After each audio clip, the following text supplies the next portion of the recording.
Heart disease is the number one killer of midlife women. And my gosh, there's 60 million at least women living with some form of heart disease. And heart disease takes over more lives than all cancers combined. It is a serious topic, but it's a very confusing topic because no matter who you talk to, you get different information regarding fats, cholesterol, the right blood markers, what we need to be doing to support and avoid getting heart disease. This is a very personal topic for me. My own father died at age 49 of heart disease. And I've had those genetic markers in my blood my whole life that I've been very concerned about. This is the second interview I've done around cardiovascular health and what to look for. We're going to have a very different opinion today than the last interview I did. I've got Dr. Jack Wolfson on. He is a cardiologist.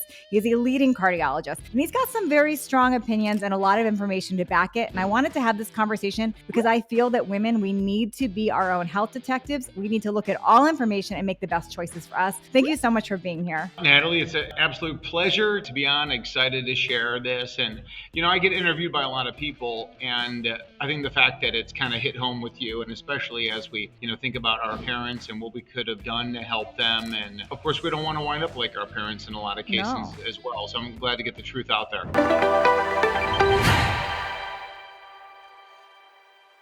So I have a lot of questions, but I'm going to start with some really, really straightforward ones that we hear all the time because I want to kind of set the tone with where you stand on a lot of this. I want to start with the idea of our diet and heart health, because you'll hear these different extremes that maybe vegan and plant-based is best. We'll hear about Mediterranean. We'll hear about carnivore. We hear all these different extremes. Where do you stand on diet when it comes to heart disease? Well, my Amazon best-selling book is called The Paleo Cardiologist, The Natural Way to Heart Health, and it's about paleo nutrition and the paleo lifestyle.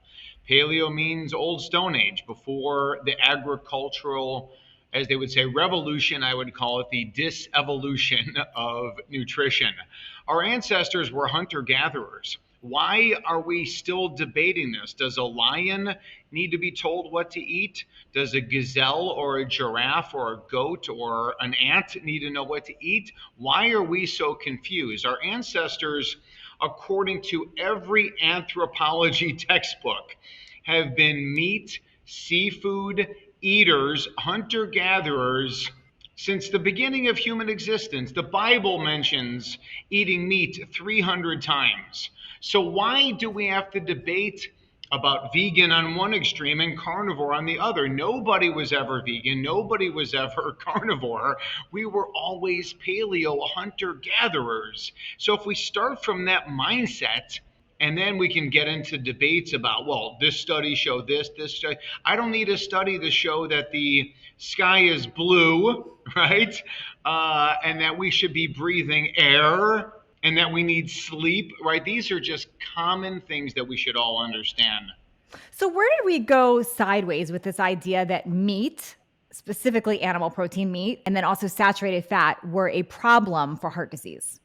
Well, there's a lot of different stories around that, but let's just kind of take one commonplace that people discuss, which is in the 1950s, when the medical community is looking at coronary artery plaque.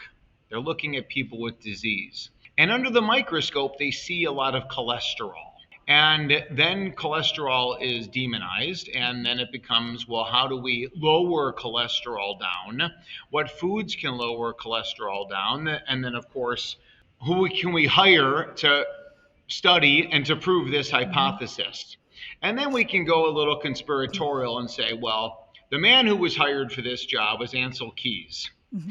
And Ansel Keys is working up in Minnesota, and he publishes data that we can look at and say, okay, there's problems with the data. Maybe the data was funded by big ag, big box foods, because you can imagine that if you're trying to sell oatmeal, then we can push the story of why oatmeal is heart healthy, Cheerios are heart healthy, Quaker Oats, Nabisco, Kellogg's, etc. But as the government would kind of get in bed with this movement, because again, it's extremely lucrative to sell cheap cereals, that last a long time. And of course, they're carbolicious, so it really triggers a lot of the dopamine and serotonin and oxytocin in our brains, all these feel good hormones. There were many people at the time that were against that. There were many PhDs and professors and medical doctors that didn't believe in the low fat hypothesis. So, anyways, that's where a lot of that really started. And here we are now, 60, 70, 80 years later, having these same debates. And ultimately, that would also lead into the drug movement and the pharmaceutical movement about how to lower that cholesterol number down. And that's just not my approach. My approach to cholesterol, to fat consumption, cholesterol consumption, and then body cholesterol levels are, let's find the perfect levels for each one of us. That is our paleo cholesterol. That is our God-given level, whatever it may be. That's the perfect level for us to get the job done. Because cholesterol has benefits. Our body makes it for a reason. What is that? Why do we need cholesterol? Let's start with that. Yeah, cholesterol, if you think about this, Natalie, that if I say cholesterol to you or anybody really, if I'm lecturing somewhere, that if we say cholesterol, everybody gets scared. You say cholesterol, it just brings to mind, it conjures up the images of heart attack, stroke, blockages, fat floating around our blood. Where does this message come into all of us? Again, it was all marketing. Cholesterol, every animal species with a spine, including fish, including chicken, and including, again, frogs, have cholesterol. So if it's so bad, why does every animal species with a spine have it? Why does a chicken egg contain cholesterol? Why does mother's breast milk contain cholesterol? So cholesterol is very important. Now, cholesterol makes up something everybody knows is important, vitamin D, right? So the sunshine hits cholesterol coursing through the arteries of the skin, the capillaries of the skin. The sunshine turns cholesterol into vitamin D. Vitamin D levels go up, cholesterol levels go down. Cholesterol is part of every single cell, all of our cell membranes, which is the cell fence, keeps things inside that belong, outside that don't, again, made up of cholesterol. Cholesterol is part of our digestion. Liver makes it, puts it into our bile, into our gallbladder. We squeeze it on top of food so we can help to absorb fats from our diet. And then also cholesterol is very important for something that's really interesting for people and really important for people. It makes up our hormones like testosterone, estrogen, progesterone, and cortisol and aldosterone. So doesn't that sound like it's pretty important? You got women, everybody's trying to fix their hormones, and the men are trying to fix their hormones. And this cholesterol molecule is to be celebrated. And then let me say, a high proportion of our brain, which is a pretty important organ, is made up of cholesterol. Let's celebrate it, not vilify it. So with cholesterol, do you ever think it's not a good thing? Is there ever a case where someone's producing the wrong kind? Or because you can get into there's all different types of cholesterol, like an HDL, LDL, little a, lipoprotein A. There's all these different segments within cholesterol. Is it ever, in your eyes, problematic? Yeah, that's a great point. But let me first say, let's talk about LDLs and HDLs and also LP, parentheses, little a. So LDL is a molecule that is made in the liver that transports things around the body, including cholesterol. Also fat-soluble vitamins, A, D, E, K. Also CoQ10. Also triglycerides. These are all for for energy production, right? We eat food, we turn it into triglycerides, and the LDLs carry it around to areas of the body where it is needed. All vertebrate species have LDL. Why? How did it get vilified as the bad cholesterol? The only reason is to sell pharmaceuticals. So we need to embrace LDL as something that we cannot live without. LDL can become damaged or what's called oxidized. That's bad. We can measure that. HDL is commonly called the good cholesterol, but HDL can be oxidized and damaged. And that's bad. So there's a lot more to the conversation than the reductionist LDL bad, HDL good. The LP little a is a type of LDL particle that is found elevated in about 10 to 15% of the American population. I believe that there was a benefit to that. It helped prevent people from bleeding to death. In a less traumatic, non warrior society, it doesn't appear to have that much of a benefit to it and only can lead to hypercoagulability and this increased risk. Now, I think if you have LP little a, there's a lot of factors we can do to modify the risk and to normalize your risk of having a cardiac event. But the whole idea of LDL bad, HDL good, and then ultimately to answer your question, we need to find the perfect levels for each one of us. And when we give the body what it needs and we take away what it doesn't, that's the strategy. But this whole pharmaceutical driven mantra of lower for longer is never going to be the answer, because lower for longer from a cardiac standpoint may lead to lower risk. Like if we hammer down our numbers with multiple different pharmaceutical classes, that versus placebo in the average person can be shown to be beneficial. But it's not about how do we lower our heart attack risk on an annual basis from 3% to 2.5%. It's about how do we lower our risk to 0%. We know they don't do that, but I believe that our ancestral bodies, when again we give it what it needs, take away what it doesn't, that's the 0% heart attack risk plan. Okay. I've got a lot more questions here, so bear with me. And I also, for those of you that are not watching on video, I do have this on YouTube, and I don't know, you can't really like see, you see us as talking head videos on YouTube. But when I met Dr. Jack Wolfson in person, he is extremely fit. So I want to put that out there too, because I am of the mindset that kind of consider the source. So when you look at doctors giving advice, I just want you all to know that he literally represents this. And we're going to go deeper into the thinking here. But if you saw him, he's lean, he's fit, he looks younger than his age. Like that does weigh on with me. So I just wanted to share that. It's kind of like when I just right away, I know what you were talking about when I see what you look like. That I wanted to say that too. Well, let me say this, and I appreciate the kind words. I mean, listen, for the first 34 years of my life, I was not that. Like I was the Chicago deep dish pizza, too much alcohol. I smoked cigarettes through my 20s. Wow. It was like, I smoked socially in my 20s. And my social life as a single guy in Chicago was pretty good. In medical school smoking. That's so funny. I love it. Oh, and so many of us did. And, so it can be said, again, I appreciate what you said. My father died of a Parkinson's-like illness at the age of 63. So when I met the woman who opened up my eyes to health and wellness when I was 33 years old, about to turn 34, and I was a cardiologist, a hospital-based cardiologist in the biggest group in the state of Arizona, and I meet this young woman right at the time that my father is at the Mayo Clinic. They have no idea why he's sick and dying of this Parkinson's-like illness. And then I meet this 29-year-old chiropractor, and she tells me all the reasons why my father is sick and dying. And she said, if you don't want that to become you, you're going to wake up. You're going to change. Wow. And I didn't want that to become me. So, and what she said made perfect sense. Now we would get married and 4 children later. Here we are, and about to celebrate our 20-year anniversary. But, I do this because I want to help the world. And the number one killer worldwide, as you mentioned. I want to be able to help people like you and anyone else who's listening. But there is this concept of when the oxygen mask drops on the plane, right? They tell you to put it on yourself first. We got to save ourselves first, and then we can help others. I'm trying to save myself. So I appreciate that I look younger than age. I don't know. I'm 55. You and I look the same. You and I are the same age, and you look like you could be my daughter.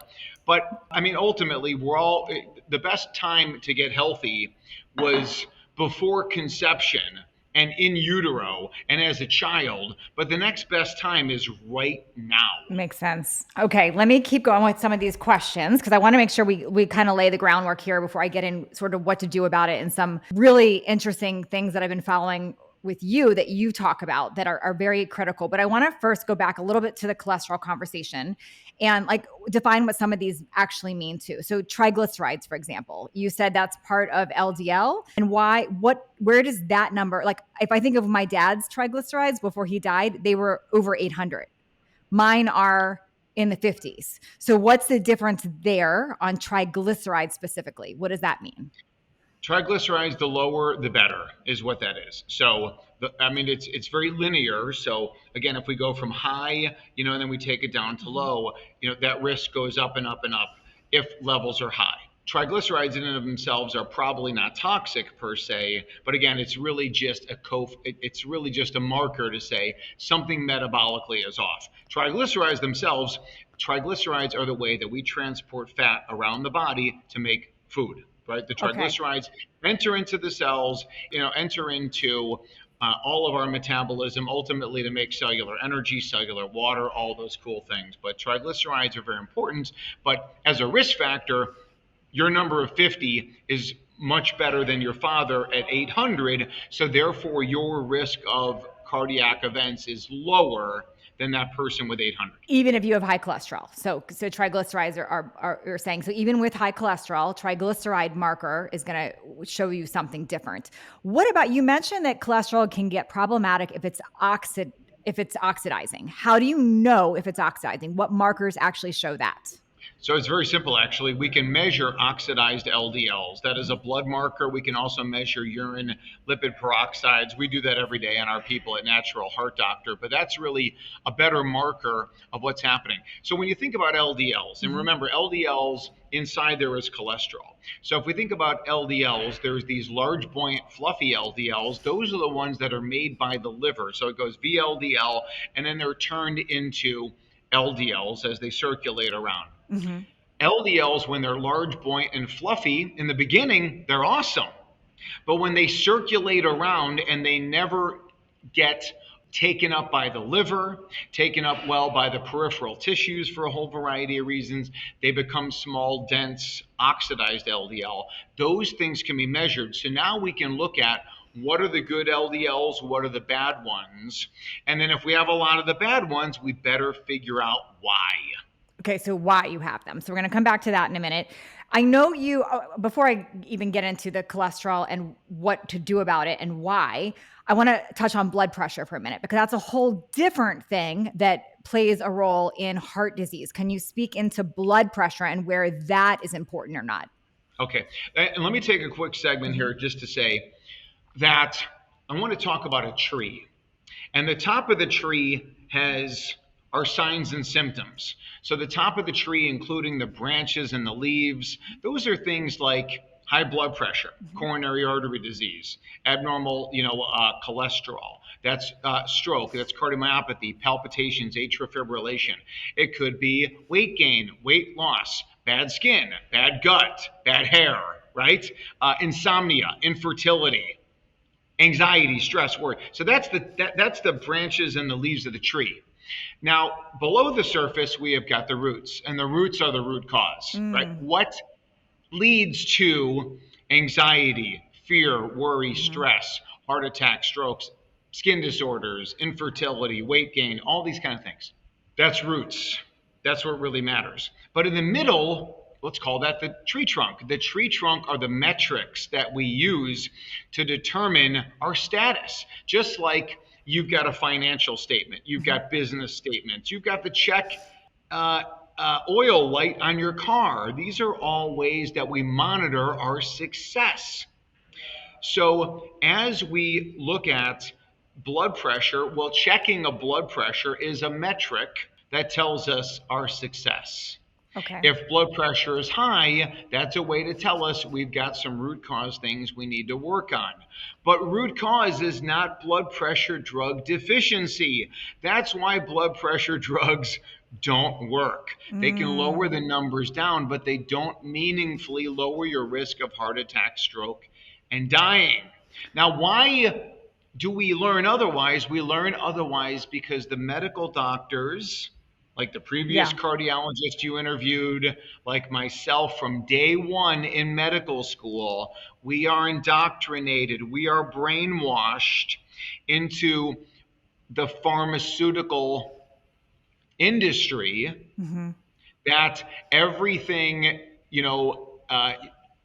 are the hammer, and we use everything again. This, is it the hammer hits the nail, and this is where everything is related to a drug or a surgical procedure, it's never about root cause. And more of us are awakening to that fact. But this goes back, Natalie, to early 1900s, where the pharmaceutical industry took over mainstream medicine. And that's a whole nother story. The Rockefellers and the Rockefeller Foundation and the Flexner brothers and the Flexner Report. These demonic activities have been going on for well over 100 years. Okay, when you look at, I saw a meme on Instagram not too long ago that maybe it was on your Instagram, it was on somebody's Instagram that I follow, and it had a picture of a car console, like the console on your car, and it showed a check engine light, and it showed that you could turn off the check engine light, but you still have, the point was you could turn it off and not see it, but it doesn't mean you fixed the problem of the car. So when you just said that about pharmaceutical, that's sort of what came to mind, that the pharmaceutical could turn something off, but it doesn't necessarily mean you fix the problem. Is that kind of what you were saying there? That's exactly what I'm saying. Exactly what I'm saying. It's about a Band-Aid approach. It's about a cover-up approach. Someone's blood pressure is high. Their tank is on empty. It's not you put a Band-Aid over it with a pharmaceutical and now everything's great. That philosophy has led to millions of people dying. Let me say one more kind of metaphor for that. Another example.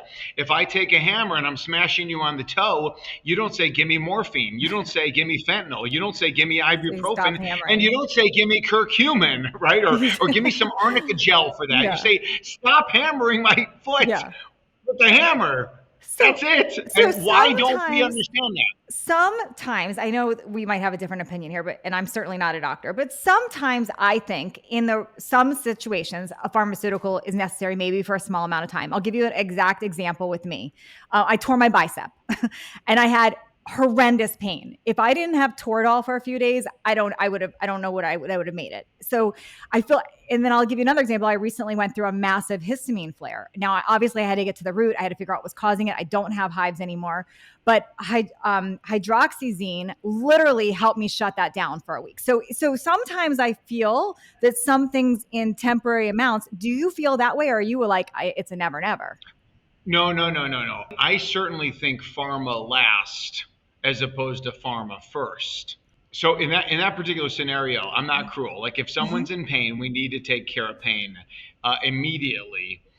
But I'm talking about chronic disease. When we're talking about the treatment of diabetes or heart disease or blood pressure, cholesterol, dementia, etc. You're talking about emergency medicine, and emergency medicine is very important. If you're in a gunshot, again, I'm not saying, hey, listen, meditate over this or, use, arnica gel. But, your point is certainly well taken. So, yeah, I'm all about that. But, the goal is to get off of these as quickly as possible. Now, as it relates to cholesterol, like I don't prescribe cholesterol drugs, as you know already. I don't prescribe, PCSK9. I don't prescribe statins because those are not emergency, medicine drugs. Yet, if someone had a heart attack and a stent yesterday, last week, last month, they will be on antiplatelet therapy to protect that stent. But my goal will be to get them off of that as soon as possible. Okay, so I'm going to spend a very short amount of time on pharmaceuticals, but I want to ask you about this part first before we get into the other thing. And I know you do not prescribe them. This is not your belief set, but this is a very real conversation a lot of my listeners are having. So you have a high cholesterol number. The person listening has a high cholesterol number. Now, the breakdown might vary, but the commonality is they have a high total cholesterol. They maybe have high triglycerides. They have the wrong ratios according to traditional Western medicine. They've got this higher, and they're told, first, go on a statin. And they get scared. They read about statins. They think that's messed up in my liver. So then they hear about something called, I think I'm pronouncing it right, Zeti or ezetimibe, which has a different pathway. And they get confused. Do I need that? Do I need a statin? Do I need both? Do I need none? And then there's a third option that's maybe a newer option where they say, well, if you have this PCSK9 gene, instead of affecting anything happening in your liver, we can give you a shot of Repatha, which is different. It's a signal. It's kind of like a peptide, and it stops that from happening. Help us understand these three things. Are they really all that different? And what is the risk we're taking on if we choose one of these? I know that's a big question, but I want to go there first. No. I know. I mean, that's all very good. The risk is that we are using the Band-Aid approach. The risk is we're putting the sticker over the check engine light. That's the issue. It's the Band-Aid approach. It's I'm hitting you with the hammer and you're taking a pharmaceutical. So that's ultimately in all three of those cases. Is there any Now worse or better with those three? Well, let me say this. The reason why the doctors do it is because that's the way the doctors are trained.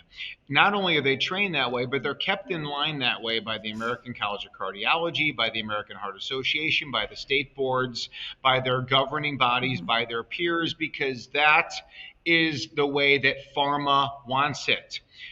Statin drugs are the number one selling drug class of all time, and I say they've been responsible for killing more people than any other drug. Now, why would I say that? I say that because people are walking around thinking they can take a statin drug and they're protected. The problem is they're going to die. They don't work. They have side effects. They lead to a false sense of security, and they keep you plugged into the medical matrix. Give me a second here. Statin drugs, according to the literature, lower numbers down dramatically, but they do very little to lower the risk of heart attack, stroke, and dying, and that's what matters. There's been meta-analyses that show that statin drugs for primary prevention, just like you've never had a heart attack, stroke, etc., that statin drugs will buy you an extra 3 days in your life. Statin drug, some studies show actually the Sparkle trial, more people died in the statin group. All Hat LLC, people above 65, more people died in the statin group. In fact, the original statin trial was called AF-CAPS, TEX-CAPS, and more people died in the statin drug group. So I don't like statin drugs. Of course, they've got side effects. They interfere with cholesterol production, which is what we talked about is so great. They interfere with CoQ10. They interfere with dolicol, which is a protein in the brain that I think when we interfered with that, it killed my father. One of the things that killed my father. Also, there's something called heme A, which is a protein that is found in the electron transport chain in the mitochondria for cellular energy. Statin drugs interfere with the production of that. So this is very bad. They also raise your liver numbers, don't they? I mean, many times. Well, they can certainly lead to liver inflammation because that's where they're working. Oh, by the way, the biggest selling statin drugs also contain the fluorine atom. And if you're anti-fluoride, I would probably say you probably don't want to take those statin drugs either. Those are rosuvastatin and atorvastatin. Okay, so if we don't take statin drugs, which I don't recommend, what about ezetimibe? Well, ezetimibe blocks the absorption of cholesterol in the gut. Side effects related to that. But the only data on ezetimibe is when it was used in combination with a statin drug. In that case, it was simvastatin. So when we look at outcomes, you have to take, if you're saying this is evidence-based, it's evidence-based to lower numbers down, but for outcomes, you got to look at its combination use with the statin drug. So again, there's other ways to block the absorption. There's fiber and stuff like that, organic, psyllium husk. There's different binders that one could use to lower the number down. The third thing are the PCSK9s, and the PCSK9s came out in 2017, 2018. And the Fourier trial, Fourier, and the subsequent analysis called Fourier-Ole, OLE, showed that the numbers dropped precipitously, but it was only studied with a statin drug. So they looked at statin plus Repatha or statin drug alone, and they found that the Repatha group had lower risk of heart attack and stroke. But in the Fourier trial, more people died when they took Repatha. Wow. So how does that make someone feel? Now, the Fourier-Ole trial found that there was some overall mortality benefit, real tiny. The problem is, again, it's a false sense of security. I don't want this level risk of dying. I don't want this level risk of dying. I want close to zero risk, and we know they don't offer that. Finally, to wrap it up, we do not have any outcomes data on Repatha alone without the statins. So if you're like, oh, well, I don't like statins, but I'm taking Repatha, don't think it's evidence-based regarding hard endpoints, heart attack, stroke, and dying. It's not. Because my concern with Repatha would be that fine, it stays out of your liver. It has a different mechanism, but it's shutting something off. And if we're shutting something off, your body is trying to do, what is the consequence of that? So that's where my brain went with that, is that feels concerning to me. So if you've got this gene that's designed to create cholesterol, but you shut it off, fine, you're staying away from your liver, but what other problems do we create? So I worry about brain health, or what other problem we might have from that long term. Well, and that's a great question. And we could go conspiratorial and say, this is big money, this is big industry. And is it possible that some of the data is tweaked or changed? Mm-hmm. Is it possible there are some evil people out there that just want to make us customers? Yeah, there is. There are vaccines that are coming out, mRNA vaccines that are coming out to target PCSK9, to target the production of cholesterol. These are not people, the people who are really in control. This is not altruistic nature. This is business. Now, there may be people who are doing the research who think, okay, I'm doing this because my father had this, my mother had this, my sister, my brother, myself. But those people controlling it, these are in the case of Eli Lilly, $1 trillion corporation. Wow. So when I also have heard the thought, and I'm guilty of this too, I've said this many times to people through my programs, that if you do a coronary artery scan and you don't show plaque, then you're kind of not in this urgent thing to have to correct it pharmaceutically. How do you feel about using coronary artery scans? Is there a huge risk with that? Are you a fan of them? Talk to us about that. And also the Clearly, which is a newer one. Okay. So I don't like radiation-based scans. I feel that we can get the information we need to determine someone's risk, right? We talked about that tree trunk. What are the metrics of risk that we can do it non-invasively with blood, urine, and stool testing? We could do it with ultrasound like CIMT. I don't like any testing that could be dangerous, and that's radiation. So the coronary artery calcium scan, the Clearly scan, and even where people are doing these de novo total body MRI with gadolinium contrast, I don't like any of those. I don't feel that they're helpful. Now, if someone has coronary artery calcification, that means they're at higher risk, but it's hard to follow that over time. It doesn't change well over time. Could you say, well, if my score is a 0, that I'm at lower risk? That's true, but you're not at no risk, because that could be the soft plaque. So I guess to cut it to the chase on this because you and I could spend an entire podcast talking about those particular tests. But in general, I don't like anything that's radiation based. So I don't order it. I think we can do the most advanced blood, urine, and stool testing. I'm a big fan of home testing your home from mold and or water damage, bacteria.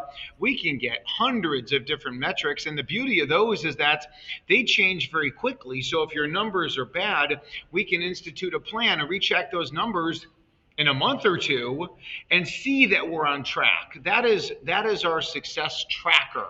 We don't track with radiation-based tests. Now, you mentioned mold and water damage, which I want to ask you a lot more about, but I have a question before we even ask about that. If you have genetic markers with these high numbers, like I happen to, as you know, I have this high familia cholesterol. What would mold or water damage have to do with that? So like if my dad had those numbers and my mom has those numbers and I have those numbers, isn't that just a genetic link? So how do you know when it's just literally this is your genetics and we have to do something, or this is an external factor? Well, I believe that our genetics are perfect, okay? We are built in the image of God, by God, or evolution, whatever people choose to believe. Either way, we're perfect. We can run and jump and see and feel, and we can make babies. We're pretty spectacular, and so are all animals. So is everything on Earth. Where does the genetic bad come in? That's just pharmaceutical companies speak. Brainwashing the doctors, because if I tell you, Natalie, Jill, and I say, it's just your genetics, there's nothing you can do about it. Well, if there's nothing I can do about it, well, what can I do about it? Well, you can take this pill. That's salesmanship. That's sales. It's incredible. It's absolutely incredible. You could You can't walk anywhere. You have to drive a car. You can't walk or drive a car. You got to take an Uber. You got to take this, the Waymo, driverless, transportation. Like Yeah. this is the way that it is. So the reality is our genetics are perfect. And what happens in the case of all these environmental toxins, including mold, bacteria, plastics, phthalates, parabens, pesticides, VOCs, EMF. These things damage. One mechanism is that they damage the gut microbiome. Mm-hmm. When you damage the delicate microbiome, that leads to leaky gut. Leaky gut or intestinal hyperpermeability means things get into the body that don't belong. Now your immune system activates, inflammation, oxidative stress. Now you develop endothelial dysfunction, the lining of the blood vessels. Things get into the inner parts of the blood vessels, plaque formation, heart attack, stroke, dead. Mm. So that's the sequence. Now, let me say this about mold, because mold mycotoxins, like I said, they damage the gut microbiome. But the toxins, including metals, they get into the body and they're circulating around. So they interfere, for example, with the LDL, ApoB, right, receptor and particle interface. So if you're trying to park your car in a spot, but there's something in the spot, you can't park there. Mm. And that is the analogy of what I would use. So what do is you clear out the interference. Could be a metal, could be a mold mycotoxin, could be plastic. And that way the LDL particle is recognized by the parking space, the LDL receptor. They bond and it pulls the LDL out of circulation. What does that have to do with statin drugs? Statin, in the case of PCSK9, you have more parking spots available, but it still doesn't solve the problem that the LDL has to get where it needs to go in order to get the job done. So mold is a problem there. Now, mold mycotoxins cause brain inflammation, interfere with your hormones, interfere with testosterone, estrogen, progesterone. The mold mycotoxins damage the gut microbiome. They lead to autonomic disorders, Mm-hmm. etc. But I guess let me say this right now because I haven't said it yet. All disease is from two things. All disease is from two things. And if everybody understands this, they're really going to be ahead of the game here. All disease is from too much bad stuff and not enough good stuff. So what do? We get more good stuff and less bad stuff, and that's the survival strategy. Genetics are not part of the equation. Pharmaceuticals, if they're anything, they're part of the bad stuff category. More good, less bad. That's the only way we're going to make it. You brought up mold and microtoxins and metals. Is there actually a way to fully test for this, or are we just all exposed to it? Yes, no, we can test our urine for mold mycotoxins. We can test our home for water damage, mold, and bacteria. Highly recommend those. It is a problem because I just spoke at, you and I were talking before we got on. I spoke at the American Academy of Anti-Aging. There were 750 healthcare professionals, MDs, DOs, etc., in the audience. And I said to everyone, you're all living in mold. Mm-hmm. Your house is built out of popsicle sticks, and you're living in mold. Now, what you want to do about it or not do about it, that's up to the individual person because it's very easy to tell someone, swallow a Lipitor, inject this into your body. It's very easy to say, take fish oil, right? It's very easy to say, get more sun, better sleep, get more movement, build more muscle, go to the chiropractor, see a holistic dentist. Like that stuff, is easy.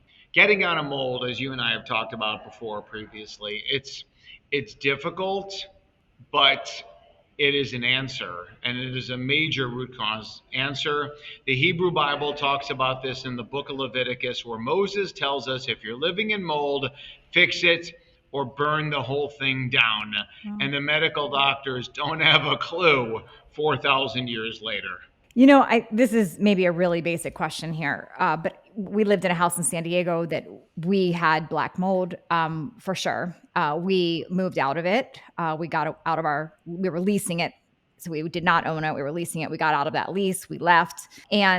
But I remember when we were doing the testing and they come out and they swab your walls and your house and they do all the things and they would compare to the outside. And what stuck with me is that the outside had so much more mold than inside.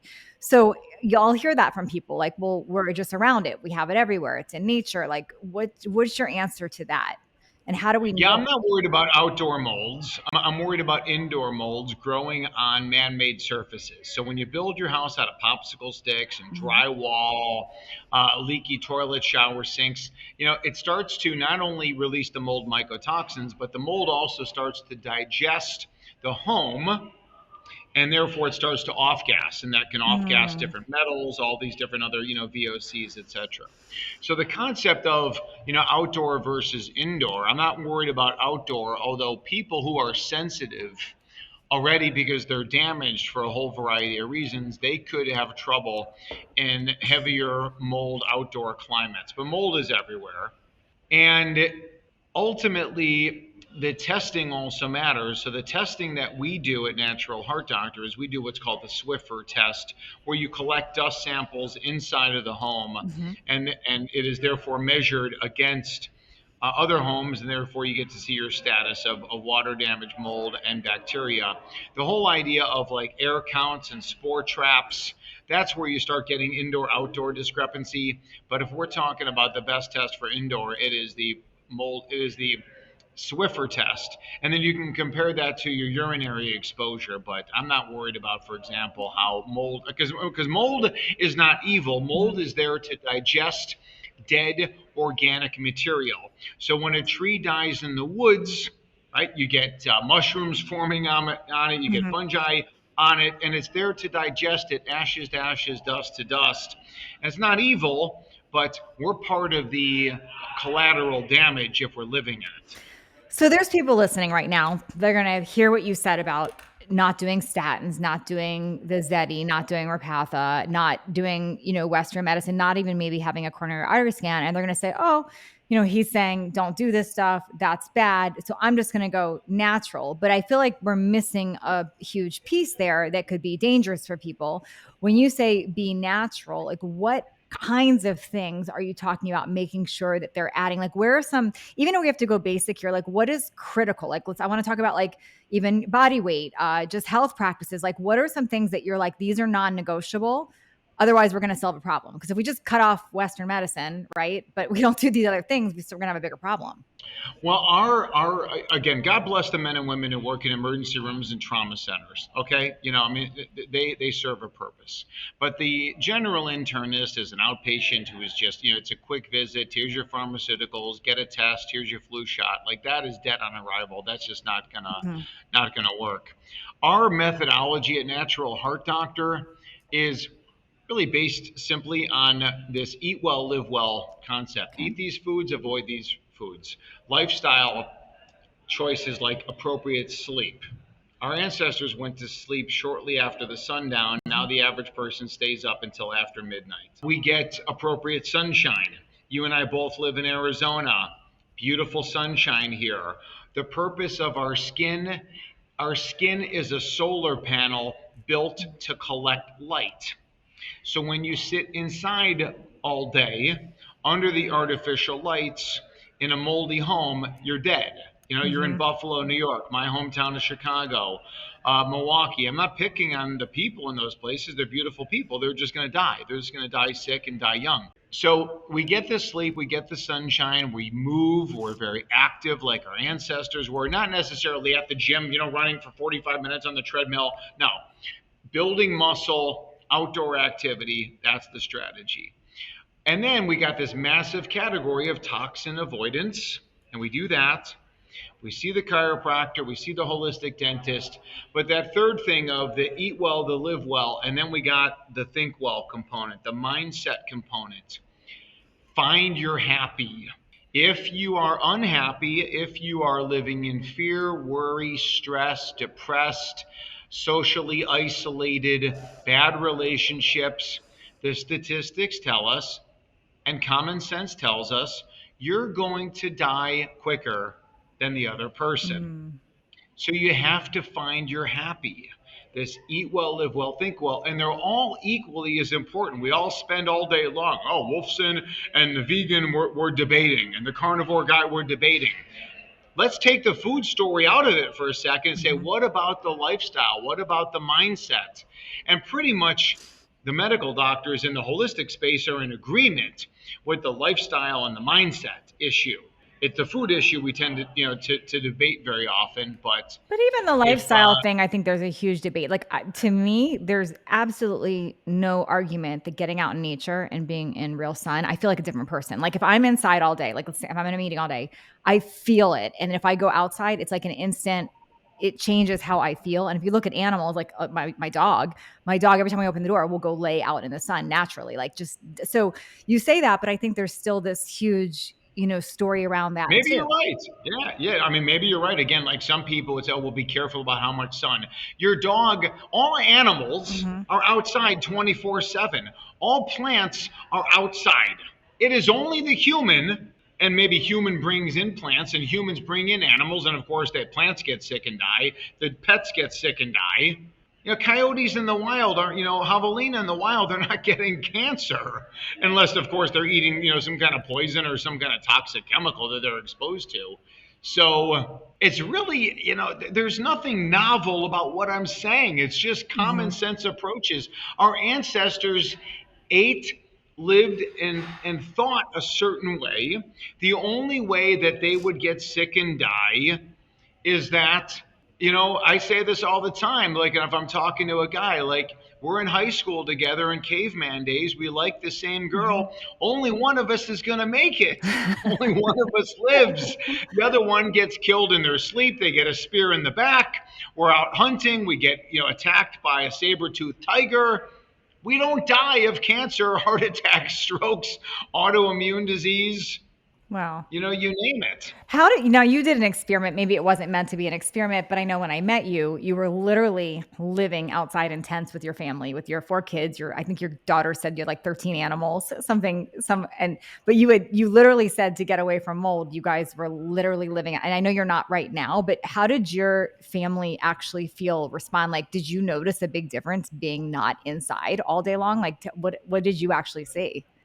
Yeah, we noticed, I mean, just, so much. And we recently, I told you, we had to move into a building. Now, the building is built out of concrete, steel, and glass. It's Mhm. brand new, and we are the first occupants of the unit. So that's one thing that'll keep Mhm. us hopefully okay until we move to Costa Rica, where we will be living indoor outdoor lifestyle out of concrete, glass, and steel. And we live in Arizona right now, so as you know, we spend a lot of Yep. time outdoors. More difficult when you live in northern climates.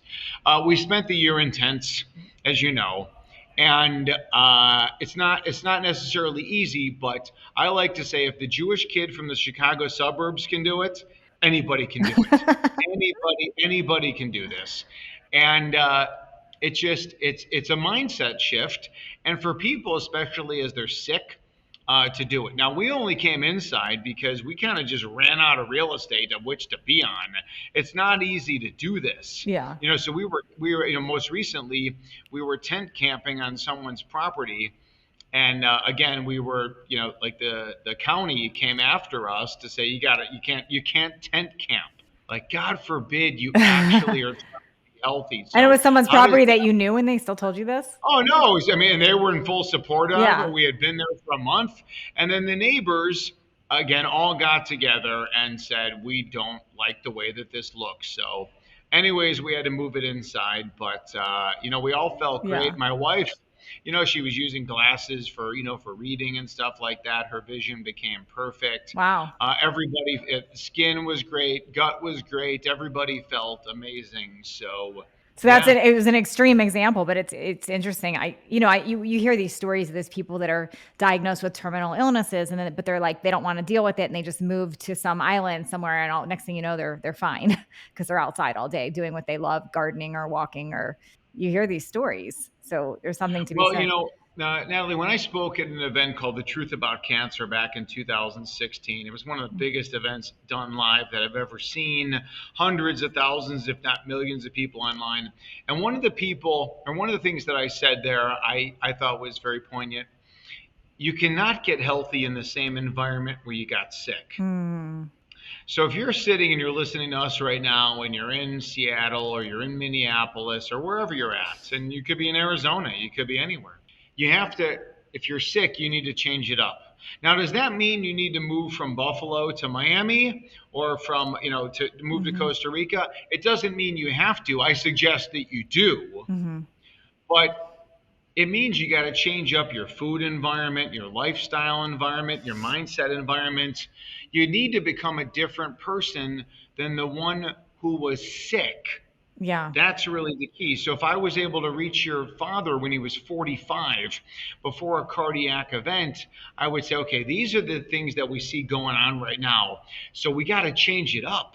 Yeah. We got to change the way we eat, the way that we think, the way that our mindset is. When I And think that's of the my only dad and I strategy. think of my genetics or, me and versus him, and I obviously don't know what my full future is, but I will say he had that visceral fat. He had that big stomach. I do not. Like he had literally, you could see it, the visceral fat. He also had skyrocket high blood pressure. He had very high triglycerides. He was definitely not eating the way that you're outlining here. He was definitely not getting outside or getting sun. He was stressed, working all the time indoors. So I think, like, I hear what you're saying. He may not have smoked or drank, but he was all those other things you're saying. And he happened to be on high blood pressure medicine and he still died of a heart attack. So, whenever someone says that so and so is healthy, Hmm. I will only believe they're healthy when I talk to them and I do the in-depth testing. That'll determine what health is. And again, health between the spectrum of health, to sickness is obviously very wide. There's Yeah. different levels, I guess, of health. But whenever it says, oh, so and so was totally healthy, and then they had a heart attack. Well, obviously they weren't healthy because they had a heart attack. Sure. Healthy people don't get cancer. You're not healthy and then get cancer. You are sick and then you get cancer. You are sick and then you have a heart attack. Mm. So you can determine your level of sickness by blood testing, by urine testing, stool testing, all those kind of things. That determines your level of sickness. But healthy people don't have heart attacks. So many people listening are going to say, well, but this, but that. And I'll tell you, like, anytime I ever have any blood work done, hormones, everything can be perfect, but that cholesterol number, somebody always says something to me. What do you want people to know? What do you want them to respond? But when that comes up, Well, again, it's just cholesterol because, as we mentioned earlier, it's been so, demonized and it's been, vilified. But I wouldn't worry about it. So if we're looking at one particular metric, the ApoB ApoA ratio is the best lipid marker that we have. And I'll tell you, I mean, again, to me, it's much more important about oxidative stress and glycohemoglobin and all the, I mean, homocysteine, LP little a, so many other factors. But let's just say all these factors help to build what the puzzle is.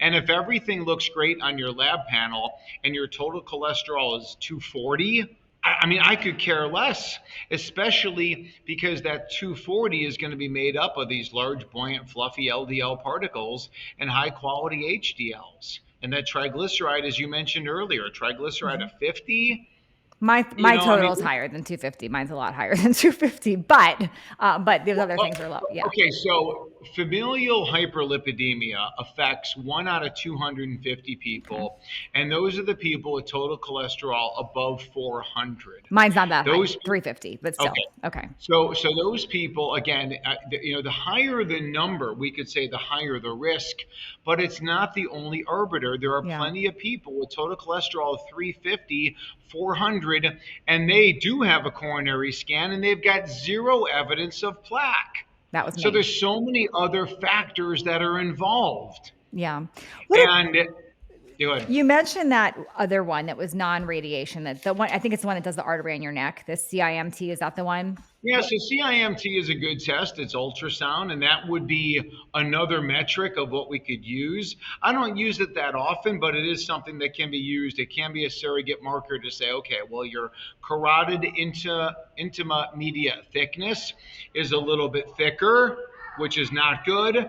And if we do some strategies to reduce the Hmm. thickness, that would be a metric that you're on the right track. That is how you measure, whether or not the gas Yeah. tank is full or empty. That's a good strategy. But even then, I love the blood testing. I love the urine testing. I love stool testing. So many different, and we're very blessed because back in the day, the only thing that would tell you an arbiter of health, I mean, obviously the way that you looked, the way that Hmm. you felt, that would be a sign, but blood pressure was a sign. Blood glucose, pulse rate, the original EKG. These are old time metrics, but now in the 21st century, coming into 2026, we can look at so many different things that tell us our status and Yeah. fix them. When you say there's things that you can do besides the natural things, but there's supplements you can take, things like that. We hear about some of the standard things. We'll hear about psyllium husk or fish oil or CoQ10 or like what are some are those the types of things you're talking about, or do you have a different suggestion around those? Well, my our supplements that we recommend these days are really kind of a first mantra. So we sell unvaccinated, field harvested, prairie grass fed bison and elk Okay. organs at Natural Heart Doctor. And that's pure foundational food. We also sell wild salmon roe freeze dried in a capsule. We like the Australian emu oil as a minimally processed oil that contains the fat soluble vitamins A, D, E, K, K2 that keeps calcium in your bones, preventing osteoporosis, and therefore preventing calcification of your arteries. So, a good probiotic, I mean, those are all kind of basic foundational things. But the There's some, organs most people don't talk about. So it's interesting you just brought those up. So I want to is that so you because you've brought that up to me a few times that it's important to yeah, do like bison or like most people don't think like that and or they'll put that no. in the carnivore box. Why is that Yeah. helpful? Why do we need those? So, our ancestors prized the organs. If you're a lion and you kill a gazelle, it doesn't look for the fillet and it doesn't look for to make ground beef, right? It goes right for the organs, Wow. the liver, the heart, the spleen, the kidneys. The lion knows those are the most nutrient Wow. dense parts. When you look at some of the footage, you can see videos. Actually, on our website, we have a video of a bear in Alaska. It's getting salmon, Hmm. and it squishes the salmon, and it squeezes the eggs out, and then the bear sucks up all of the salmon roe. Did anyone have to tell the bear? So the No. nutrient density of these organs, and especially when you're getting the quality of stuff that we're securing at Natural Heart Doctor, I mean, this is just next level. And you can't tell me about a synthetic vitamin comparing that. I mean, that's No. lab made synthetic vitamin. That's just laughable. We in most cases we don't need those things. There are like things like herbal remedies, berberine, Hmm. quercetin, curcumin. We can add those things in, Or like but we can psyllium also husk, try. I'm Yeah, assuming like yeah, psyllium husk. I mean, sometimes those can be beneficial, but we really can do it. I think in the construct of the eat well, live well, think well, the food based supplements, we can do really well there. For blood pressure, I like nitric oxide Mhm. boosters. We sell a product called Vessel Support, L-arginine, citrulline, taurine, and grapeseed extract. That goes well with our heartbeat product, which is organic beetroot powder and a couple other organic vegetables in the powder form. So, because a lot of times we have been damaged from living this way for so many years that we need some additional support. And then, yeah, there's biohacks, right? We could talk about sauna and red light therapy and ozone and EBU and exosomes and tissue plasma exchange where we cleanse out people's blood. So, but that's really the kind of the movement of Mhm. the order: the eat well, the live well, the think well, the test, don't guess, evidence based supplements, and biohacks. You mentioned EBU. I actually did a whole series of EBUs after we left the mold house, which was great. Yep. But what I noticed from it is it dropped my cholesterol significantly, but then it brought it back up.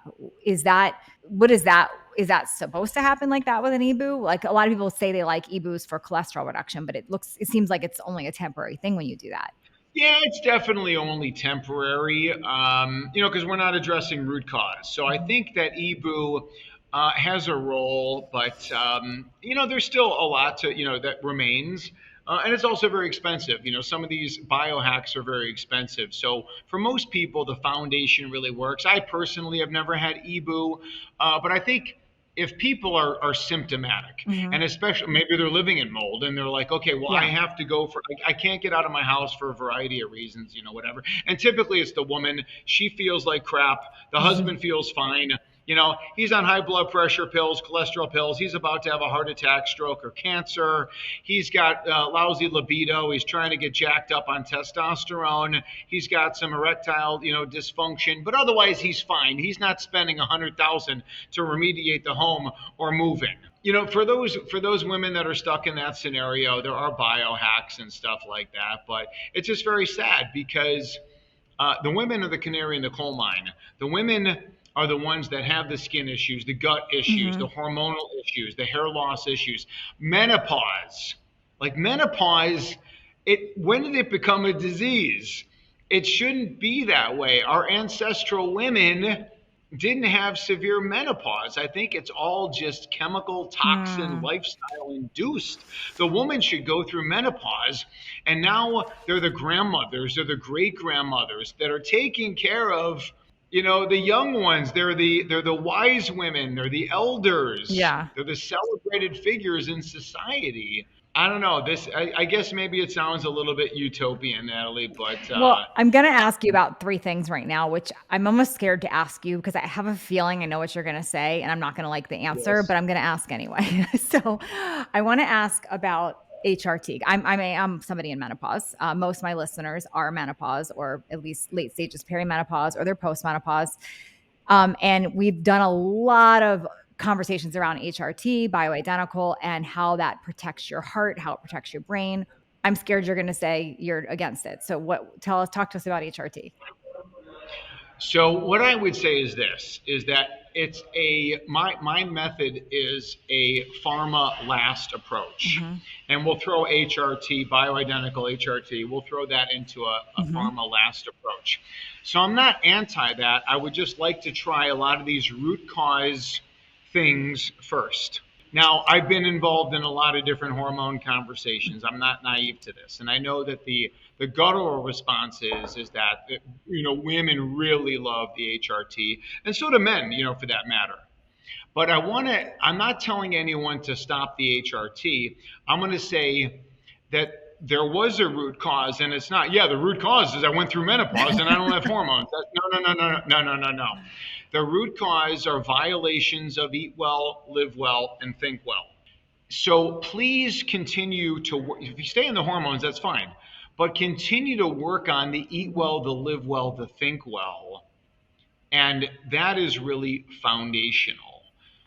Work as people are. Work with someone who is used to working with hormones. In the case of men and testosterone, it leads to high hemoglobin. Same thing with men. Then you got to do therapeutic phlebotomy, otherwise you're pumping around sludge. The goal hemoglobin for women is between 13 and 14. For men, it's between 14 and 15. You got to keep it in that range right there. But I don't know. It's my mother doesn't take hormones. My wife is 50. She still is menstruating. I don't see any scenario where she wants to take hormones. Again, I just think that if you're not there yet, Mhm. let's continue to work on why. And if you're already there and you're happy, continue to stay happy, but work on root cause. Or if you're on HRT and you're not quite there, you don't, Mhm. stop trying to dial in the dosages and get back to root Makes cause. sense. And don't shoot the messenger. Yeah. Don't No, shoot I the think that messenger. it didn't go far from what, like, I will say with me and HRT, it was pretty much after menopause that I started. And I'm of a fan of very low doses, like just enough to get to kind of bump things up versus there's been conversations where I have people on talking about high doses and cycling. That's not my personal preference. My preference is enough just to get you kind of to not have the hot flashes or whatever it is. So you'll have to pry the HRT out of my 95-year-old hands eventually. Like that's something I want. But there's a very hot topic right now around GLPs, and so everybody's heard about GLPs, and there are people using it not just for fat loss and obesity epidemic, which obviously if you lose weight, it's going to help with heart disease. But now a lot of people talking about it for inflammation. microdosing them, all different types and stories around that, and how it could actually even lower your cholesterol, how it can help repair.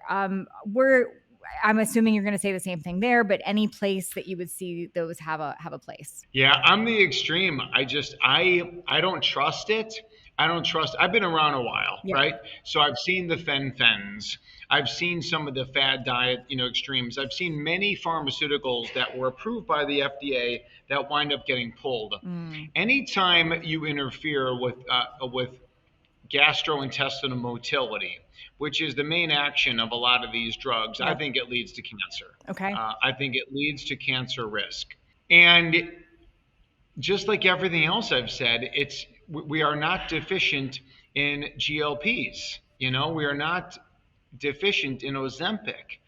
And I think that we're going to continue. Obviously, we've seen things, whether it's increased, certain cancers or optic neuritis, visual loss and stuff like that. There's a lot of different triggers that are out there. And then, okay, well, if we microdose it, I'm not into pharmaceuticals for the treatment of chronic disease. Berberine, for example, does affect the GLP, system. Yep. Berberine is a natural plant-based remedies. There's ways that we can do this naturally. Again, it's just not root cause. It's just not something that I recommend. But I guess, listen, different stroke. I believe in freedom, I guess, and if people are free to do what they want, if they want to inject themselves with vaccines, if they want to inject themselves with some of these products, hey, have at it. It's just not something that I do. You saw a post of mine before we got on this interview regarding it being 2 years post my explant. And you had sent me a text and you said, ask me about explants and breast implants and where that ties into heart disease. What do you want to share there? Well, really, what I would say is, and listen, I'm not judging anybody for anything, because I did some stuff again that I did at 18 and 19 that I wouldn't do now. I did things at 30 that I wouldn't do now. And I'm never about berating or belittling people about the past. It's like once you learn the truth, as you did, then it's how do we move forward to the best way possible. And it's very easy to change up a diet as opposed to, explanting your breasts. I mean, there's a lot of identity with that.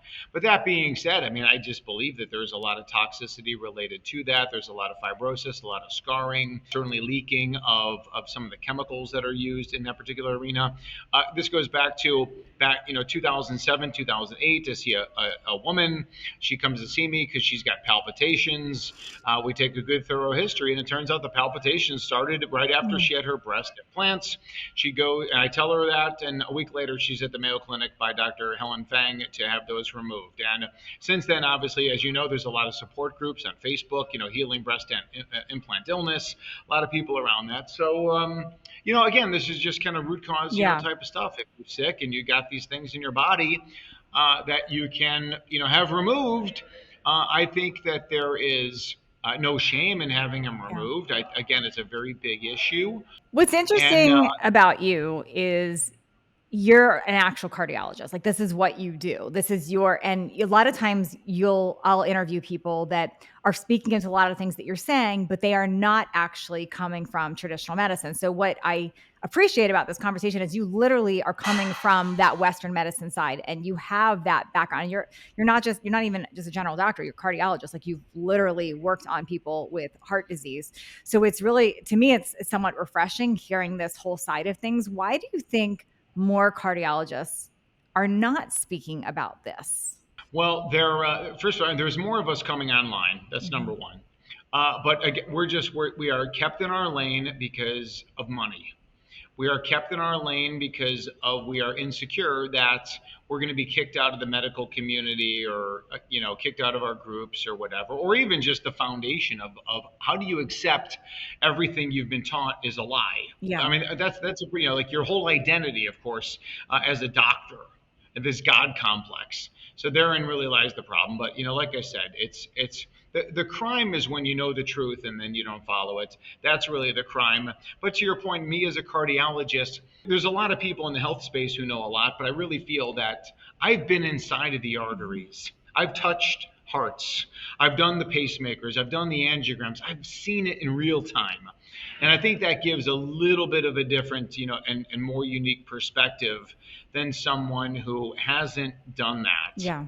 I would imagine you must have gone through this battle in your own mind as you were sort of learning this and seeing it and undoing what, because you were trained this way. And then you're sort of, so I would imagine you had your own struggle with that. Well, to your point, I mean, I talk about this a lot, from the stage. Like, I meet this 29-year-old chiropractor who tells me all the reasons why my father is sick and dying.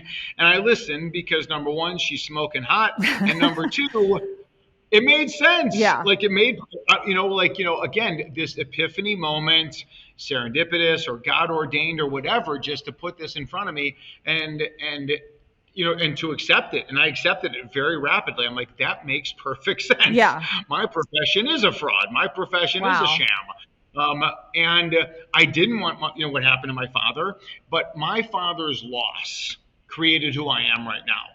It created me personally, it created me professionally, and it allows me to reach the millions of people who I've reached with this type of message. So I believe it is doing God's work. Other people would come at me and say, "You're killing people. You should be censored." And there's been a lot of that in the past. Calls, from to the medical board against me, insurance companies against me, social media censorship, death threats. There's been a lot of it.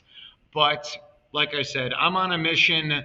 I believe I'm doing what's right. I believe it's common sense, and it's going to win. Wow. Well, I appreciate everything you shared. As always, this is not meant to be, any of this is not meant to be medical advice for anyone.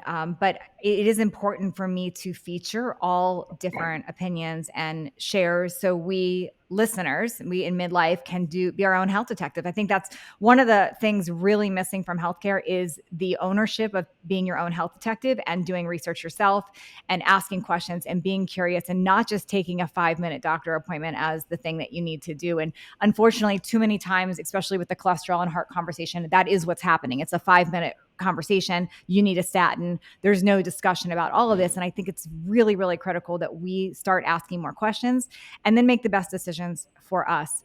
If someone wants to learn more, they want to work with you, they want to get your book, can they actually work with you? Where do they go? Yeah, so you can go to naturalheartdoctor.com. I've got a team of cardiologists, naturopathic medical doctors, coaches, and stuff like that. And of course, I'm all over social media. So people can find me over there. And the beautiful thing is, though, that you mentioned that we don't have to take our doctor's word as gospel anymore. Those days are over. That's the 1970s, 1980s. We got this thing called the internet. Now we've got AI. We got the ability to go onto our phones and say, I was offered chemotherapy for this. Well, what's the evidence? Chemotherapy works. What are the risks? What are the benefits? What are the alternatives? We can do that with and we need to.